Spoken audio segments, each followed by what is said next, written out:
Welcome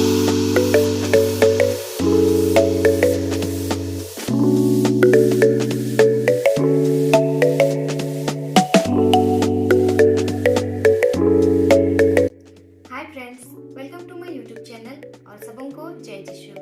आज हम लोग आगमन का पहला दिन में है।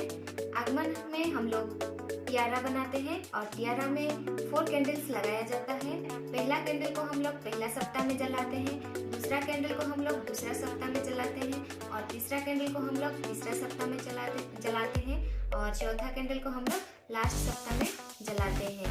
ये आगमन हम लोग क्रिसमस से 4 सप्ताह पहले से ही शुरू करते हैं।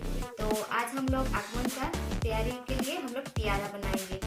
तो हम लोग टियारा बनाने के लिए क्या क्या सामान सब लगता है आप लोग को मैं दिखा रही हूँ।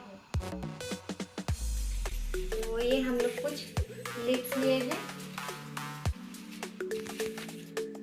और कुछ फ्लावर्स लिए हैं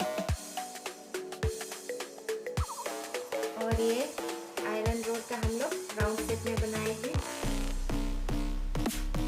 और ये हम लोग का सेलो टेप और 4 कैंडल्स। तो हम लोग 4 सप्ताह में 4 कैंडल जलाएंगे। वो सबका मतलब पहला सप्ताह में हम लोग होप का मतलब है आशा। दूसरा सप्ताह में हम लोग जलाएंगे फेथ का मतलब है विश्वास और थर्ड सप्ताह में हम लोग जलाएंगे जॉय का मतलब है खुशी और फोर्थ सप्ताह में हम लोग जलाएंगे पीस का मतलब है शांति। ये चारों कैंडल हम लोग जलाएंगे।